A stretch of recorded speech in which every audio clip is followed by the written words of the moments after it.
What's going on, guys and gals? This is Matt Connolly from Pike Properties here in Charlotte, North Carolina. Wanted to spend a few minutes with you guys and talk to you about my thoughts on, obviously, we know we're in a tough market right now, really all across the country.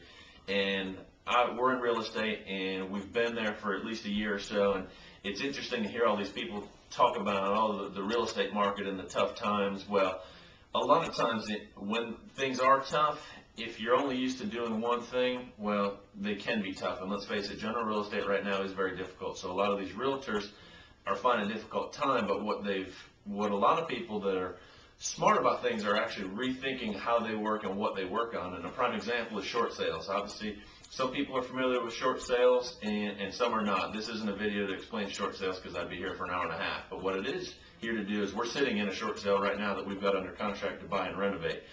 And this is, if you're not doing short sales, you will come into contact with them by default. They're everywhere. So if you don't understand them, you have to get out there and educate yourself on it. And we've done that. And not to brag about ourselves, but this is just to share with you guys a prime real-world example of what a short sale is, how to make an opportunity on it more, and really how to capitalize on it. And it's all about shifts in markets. When things change, you've got to adapt. And when you see something changing, you've got to educate yourself and almost be one step ahead of it. And short sales right now and foreclosures are everywhere, so we've got to educate ourselves. So I want to give you guys a quick tour of this short sale to explain to you what we're going to do with it and how we're going to make money and the opportunity for somebody to come in here and actually make this their home. So obviously it's in distress right now. This is a foreclosure in that someone couldn't afford their mortgage payments, and unfortunately we don't know the details on the loan because we're the buyers, but my thoughts are they probably use some sort of exotic loan product, whether it's an adjustable rate mortgage or a subprime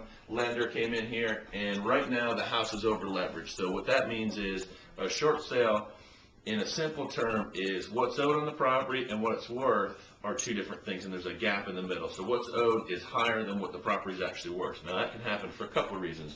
One, like I said, the loan product that was used may have, if it's an adjustable rate mortgage, it may have already adjusted, and then you can also see that the property's distressed. So when you've got the value and the loan up here, and then the actual condition of the property is going down, that's what creates that gap. And when you sell it, that difference is the short sale.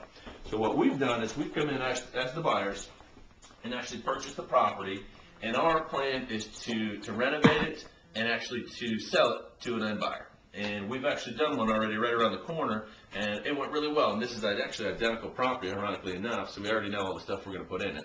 So I want to share that with you. So take a tour with me here real quick. We'll start out in this is kind of the master suite, or the master wing.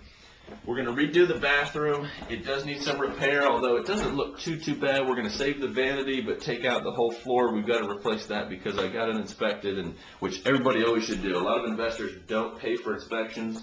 That's the best $200 you could ever spend, because if you don't see something that's hidden and you buy a property and you end up spending $10,000 more than you thought, well, that eats into your profit. You might even lose money. So I recommend, and I always do it, is actually get an inspection.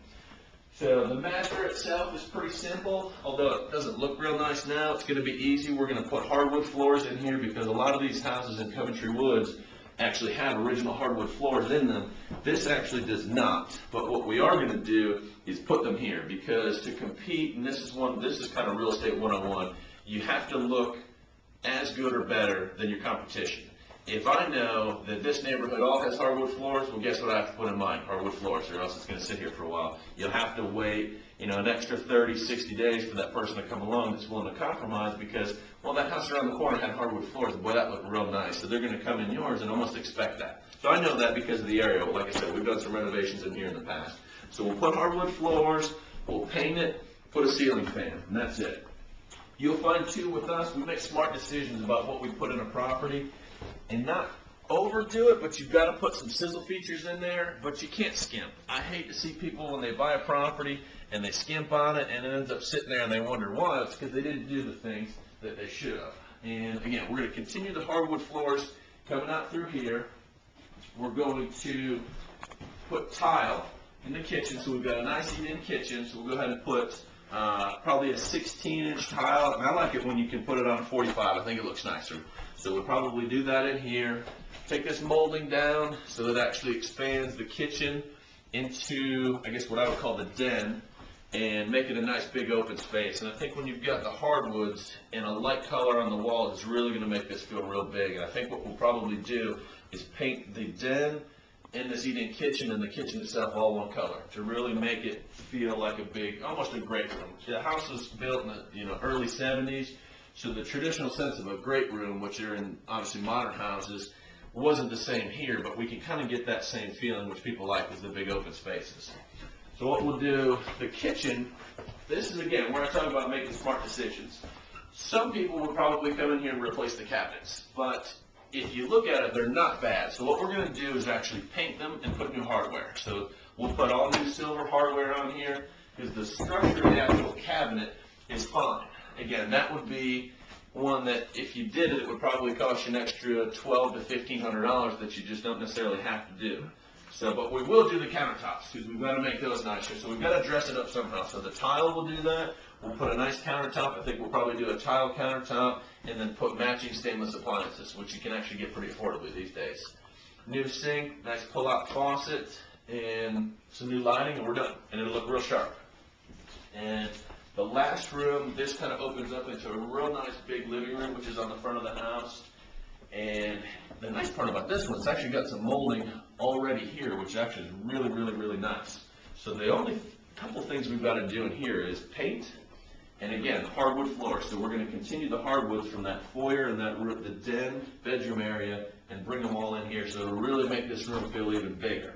So once we do all that, and then again, it seems like a lot of work, and we've got some stuff upstairs we've got to do too. There's 2 bedrooms and a bathroom upstairs, but relatively not a lot of work for us. Some people might think it is a lot of work, but at the end of the day, when you bring contractors in that know what they're doing, it doesn't take that much time. It just takes a little bit of knowledge. So once we do all that, which should take about 4 weeks, 3 to 4 weeks, we'll be able to sell the property, and somebody will get a real, real nice home. And it makes us feel good too when we do a nice job on a property. It's enjoyable to see people come in here and make this their home. So that was a quick tour of it, and I hope you guys see now what a real-world application is about a short sale, that you can buy it at a discount, fix it up, sell it to a buyer at a fair price, and still make money.